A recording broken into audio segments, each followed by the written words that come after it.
다시 한번 말씀드리지만 시편은 그냥 시가 아니라 곡조가 있는 시라고 말씀드렸습니다. 그래서 정확하게 따지면 시편은 시편 시집이 아니라 찬양집입니다. 우리도 보면 지금도 이제 찬양집이 나오죠. 소리 좀 올려주세요. 뭐 많은 물소리니 뭐 주의 임재 앞에서니 뭐 이런 찬양집들이 있어요. 근데 그런 찬양집들에 보면 이제 악보도 있고 또 이제 거기에 따른 이제 뭐 악상 기호도 있고 그런데 이 시편도 마찬가지로 이제 시편학자들이 시편의 이제 원문을 살펴보니 악상 기호와 같은 것들, 그러니까 지금으로 따지자면 뭐 악보 이런 거 비슷한 기호들을 발견해냅니다. 그래서 실제적으로 이스라엘 백성들이 예배 때 혹은 상황에 따라서 힘들고 어려울 때 불렀던 그런 이제 모든 찬양들을 모아놓은 것이 시편이다 이렇게 볼 수가 있습니다. 그런데 우리도 그 시편을 찬양을 보면 이런 찬양이 있죠. 예를 들어서 앞에는 이제 새로운 찬양인 듯한데 후렴구가 갑자기 이제 찬송가로 이어지는 뭐 이런 찬양이 있습니다. 그죠?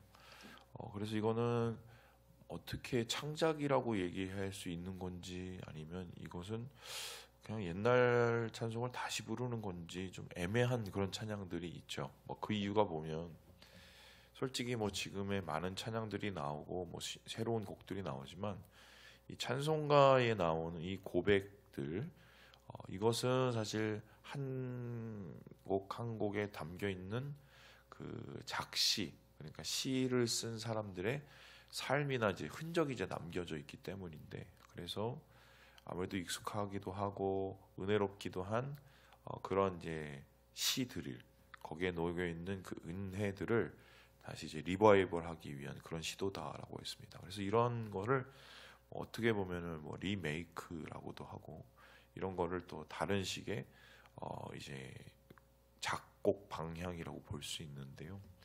옛 곡을 새롭게 옛 곡을 다시 해석하는 뭐 이런 일들이 지금도 이제 나타나고 있습니다. 제가 왜 이 말씀을 드리냐면 오늘 우리가 읽는 이 시편 108편이 딱 그겁니다. 이제 무슨 소리냐? 1절에서 5절까지 나누어지고요. 6절에서 마지막 절까지가 이제 두 부분으로 나누어집니다. 그런데 이 부분이 시편을 앞에서부터 계속 쭉 읽어오신 분이라면 이거 이상한데라는 생각이 듭니다. 왜냐하면은 어디서 많이 본 듯한 식구이기 때문입니다. 그래서 실제적으로 살펴봤더니 1절에서 5절까지는 시편 57편의 7절에서 그 후반 부분을 그대로 뽑아다가 이제 여기다 갖다 놓은 겁니다. 복사해서 갖다 놓은 거고 그리고 이 뒷부분 6절에서 13절까지는 시편 60편 5절에서 12절까지를 그대로 복사해서 붙여놓는 겁니다. 그러면은 이 시편은 사실 57편과 60편 두 시편을 붙여놓은 겁니다. 아니 뭘 똑같은 얘기를 이렇게 붙여놨어. 똑같은 시를 붙여놓을 걸 우리가 이걸 왜 읽어야 돼? 이렇게 생각하실 수가 있겠죠. 당연히 우리는 이거를 시로 읽고 그냥 언어로 읽어내니까 아니 똑같은 거 반복해서 읽는 것처럼 느껴집니다. 그런데 중요한 것은 왜 그랬냐는 겁니다. 실제적으로 이 시를 쓰고 이 노래를 부른 사람은 그럴 만한 이유가 있어서 시편 57편을 앞부분에다 놓고 시편 60편을 뒷부분에다 놓는 그래서 자기식의 창작, 리메이크를 한 건데요. 그러면은 왜 그렇게 리메이크를 했을까? 이런 리메이크를 통해서 이 시인이 하고자 하는 말은 무엇이었을까? 그 얘기가 오늘 이제 초점이라고 할 수가 있겠습니다. 그런데 이 시를 그러면 언제 읽었을까요? 정확하게 말하면은 이 노래를 언제 불렀을까? 우리가 생각을 해본다면은 여기에 굉장히 좀 알 수 있는 중요한 구절이 하나가 있습니다. 우리 함께 11절의 말씀을 같이 한번 읽어보도록 하겠습니다. 11절입니다. 시작. 하나님이여 주께서 우리를 버리지 아니하셨나이까. 하나님이여 주께서 우리의 군대들과 함께 나아가지 아니하시나이다. 지금 보니까 누구와 함께 나간다고 얘기하죠? 군대들. 그러면 군대 데리고 나가는 건 어디에 나가는 겁니까? 전장에 나가는 거죠. 그러면 지금 이 상황은 분명히 전장을 앞두고 있거나 아니면 전투 중에 있는 상황이다라고 볼 수가 있습니다. 그럼 누구하고 싸우느냐 했었을 때 10절에 보니까 이렇게 얘기합니다. 나를 에돔으로 인도한다. 에돔이 어디죠? 에서의 고향에 있는 나라죠. 에서의 후손들이 있는 곳입니다. 이스라엘로 따지자면 여기 이스라엘이고 그 밑에 있는 이제 그 동쪽의 남동쪽에 있는 나라가 이제 에돔이었습니다. 이곳은 이제 산지 국가고요. 자, 에서가 뭘 잘했죠? 사냥. 그러면 활쏘기 잘하겠죠. 그러면 이 사람들이 산지에 살았던 이유 중에 하나는 자기 조상들을 따라서 수렵 채집하고 사냥하고 지냈기 때문입니다. 그러면 동물 쏘던 그 활을 사람에게 못 쏘겠습니까? 그럼 사람에게 쏘면 그게 뭐가 되죠? 살인 전쟁이 됩니다. 그죠? 그러면은 이 에돔 족속은 기본적으로 전쟁을 잘하는 사람들입니다. 물론 세력들이 늘어나서 이스라엘을 괴롭히기도 하고 때로는 이스라엘에게 복속이 되고 종속이 되기도 했지만 그래도 이스라엘을 괴롭혔던 나라 중에 하나가 바로 에돔입니다. 에돔이 동쪽에서 이스라엘을 괴롭혔다면 서쪽에서 이스라엘을 괴롭힌 나라가 있습니다. 누구죠? 바로 블레셋입니다. 이 블레셋은 당시에 이제 외부로부터 흘러 들어온 민족이었습니다. 정확하게 따지면 아브라함이 이 가나안에 도착했을 때는 블레셋이라는 민족은 없었습니다. 아마 배를 타고 해양에서 이제 들어온 민족 같고요. 그래서 블레셋 사람들이 살던 곳도 실제로 다 해안가, 지중해 해안가입니다. 이 사람들이 아시겠지만 해안은 새로운 문물들을 빨리 흡수하게 되죠. 마찬가지로 이 사람들도 새 문물을 빨리 흡수했는데 그 중에 하나가 뭐냐면 철로 만든 기구, 철기 문화를 가지고 있었습니다. 그러면 철기 문화를 갖고 있었다는 것은 이스라엘 사람들은 당시에 뭐 쟁기나 이런 거 만들어도 동으로 구리로 만들던 시대에 철을 갖고 있다. 훨씬 더 단단하고 훨씬 더 높은 기술을 가지고 있다고 하죠. 그리고 싸움도 잘합니다. 그래서 당연히 이스라엘을 옆에서 줄곧 괴롭히고 심지어는 이스라엘을 통치까지 했던 한마디로 이 골치 아픈 골칫덩어들이 블레셋이었습니다. 그리고 뭐 더 한 가지 더 얘기하면 모압이라는 나라가 있었는데 이 나라 역시 이제 에돔 위에 있어서 이스라엘을 때로때로 나쁜 영향을 주거나 괴롭히는 나라 중에 하나였습니다. 이 나라들을 이제 이스라엘이 어쩔 수 없이 옆에 대하면서 자기의 힘이 약해지면은 그들의 침입을 받거나 공격을 받았습니다. 어쩔 수 없이 나가서 싸워야 되는 상황이 오죠.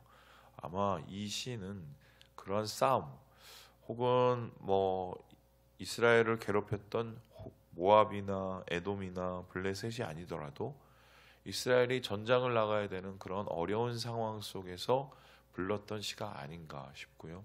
그때 이 상황이 생각보다 더 어려운 게 누가 우리를 여기서 함께 해주실까 하면서 11절에 하나님 우리를 버리지 말라 달라고 이야기를 하고 있습니다. 자, 그렇다면은 이 시를 쓴 정확한 목적은 전장에서 하나님께서 우리를 지켜주셔서 하나님과 함께 담대히 이 전쟁을 승리할 수 있도록 간절히 바라는 마음으로 이 시를 쓴 것이다. 이렇게 볼 수가 있습니다. 그렇다면 뭐 우리의 상황하고 이 상황을 한번 견주어 보면 우리는 지금 전쟁을 하지는 않습니다. 물론 지금 뭐 전쟁 소식이 있긴 하지만 제가 단언코 얘기하는 건데 북한은 당분간은 그런 골치 아픈 일을 일으키지는 않을 겁니다. 왜냐하면 이미 군사 10,000명 넘게 지금 우크라이나에 가 있는 데다가 그 우크라이나에 가 있는 이 군사들도 보니까 다 TV 보셨죠? 뭐 좀 특이한 거 없었습니다. 없었어요? 그 모자 쓰고 못 보셨어요? 키가 다 작습니다.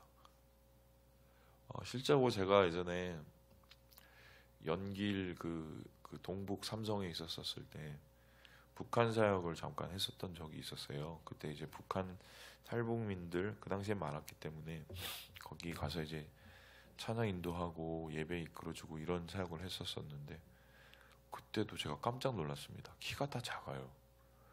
한 160 조금 넘게 보이는 분들이 이미 다 성년이었습니다. 못 먹고 자라서 그렇다면서요. 그 성장기 때. 지금 북한군 이번에 우크라이나 간 분들도 다 그렇게 키가 작더만요. 그리고 얼마 전에는 그 소식을 들었는지 모르겠는데 어젠가요? 한 전쟁터에서 한 명 빼곤 다 그냥 몰살됐다고 그렇게 들었죠. 예.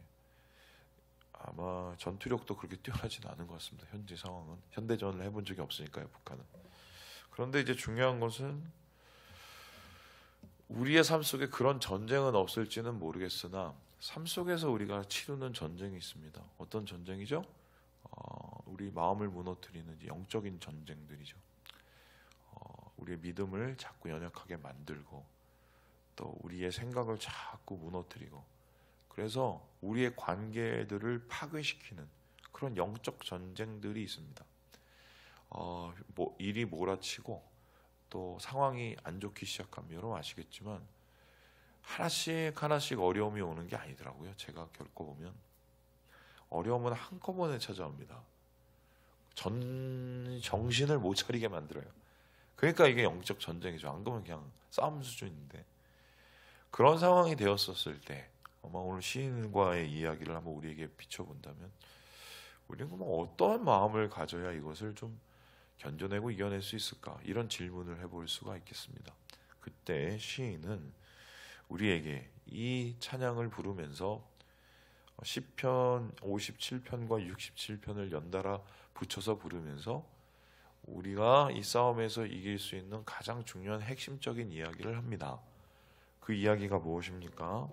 우리 함께 우리 1절의 말씀을 같이 한번 읽어보도록 하겠습니다. 시작.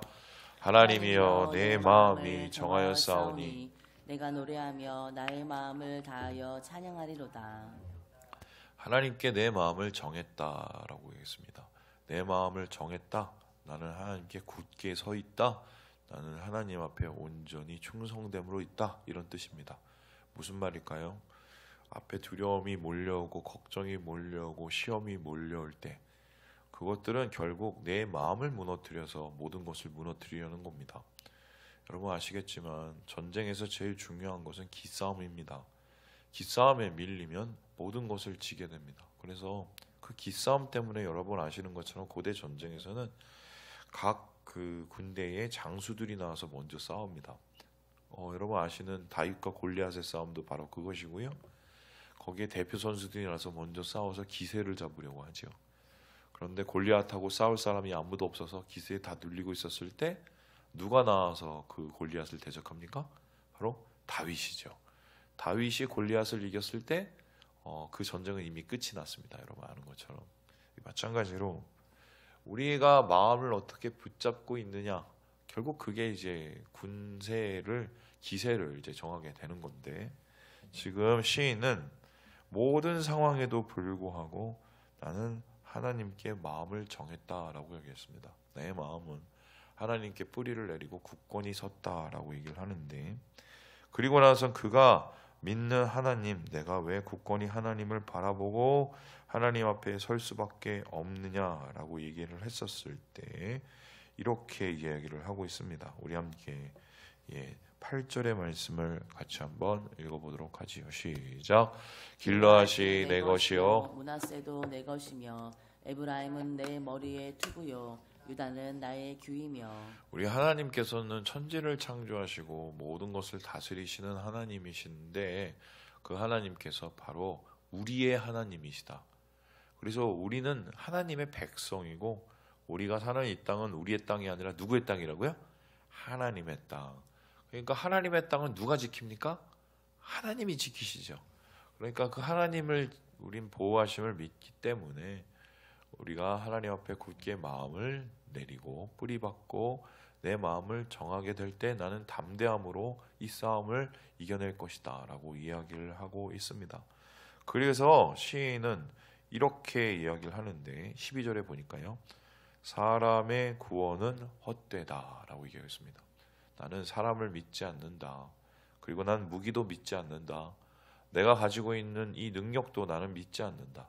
오직 하나님이 나와 함께 하시고 나의 창과 나의 칼을 들었을 때 하나님께서 그 손을 붙잡아 주셔서 이 전쟁을 승리하게 하실 것을 믿고 의지하는 것입니다. 그래서 그 하나님을 향해서 시인은 이렇게 얘기를 하는데요.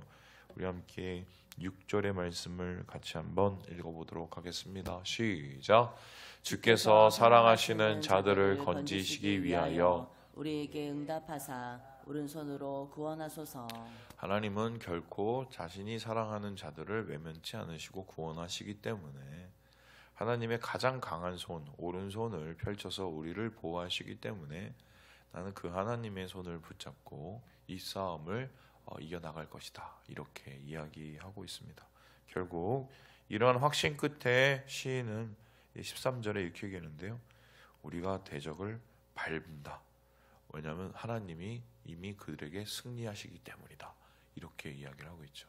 그렇다면 오늘 말씀 속에서 우리가 깨닫게 되는 것은 결국 이 영적 싸움의 가장 문제는 내가 어떤 모습이냐, 내가 어떤 것을 가졌느냐, 내가 어떤 것을 못하느냐, 어떤 것을 잘하느냐, 이런 것이 중요하지 않다는 것을 알게 됩니다. 물론 우리의 기준치, 우리가 가지고 있는 최선을 다해야 되는 건 맞습니다. 예를 들어서 이런 거죠. 기도는 진창하는데 예를 들어서 움직이질 않습니다. 기도만 합니다. 돼요, 안 돼요? 물론 하나님께서 기도만 하게 하실 때가 있습니다. 그런데 하나님께서는 기도를 통해서 우리를 움직이십니다. 그죠? 우리에게 용기를 주시고 시험을 헤치고 나갈 수 있는 또 지혜도 허락해 주시는데 그렇게 우리가 최선을 주님께 다해 드리며 하나님께 우리가 마음을 정할 때 결국 하나님께서는 우리를 붙잡으셔서 우리를 하나님의 승리로 이끄신다는 이러한 확신이 결국 시인을 승리하겠다. 오늘 결국 그 이야기입니다. 그 이야기를 우리의 삶에 한번 적용을 해본다면 그런 것 같아요. 하루를 살 때 절망스러운 생각들이 자꾸 우리에게 올라오고 안 될 만한 생각들이 자꾸 올라오고 또 실패할 생각들이 자꾸 올라오죠. 우리의 마음을 무너뜨리려는 그것이요. 그때 결국은 우리는 하나님께 마음을 정해야 됩니다. 하나님, 내 마음을 정했습니다. 선포를 해야 돼요. 내 영혼아, 내 영혼아, 하나님께 마음을 내려놓을지다. 선포를 하세요. 선포를 하고 주님께 우리의 마음을 드린 후 하나님께서 행하실 것을 기대하면서 우리의 삶을 살아가는 그것, 그것이 결국 이 싸움을 승리할 수 있는 유일한 방법이다. 오늘 그것을 말씀 속에서 찾게 됩니다. 말씀을 마칩니다. 우리 사랑하는 여러분, 오늘 하루를 살아가실 때 중심을 주님께 놓는 것을 잊지 마시고 하나님과 함께 승리하시고 하나님과 함께 일어서시는 우리 모든 주의 형제 자매들 되시길 주님의 이름으로 축원합니다.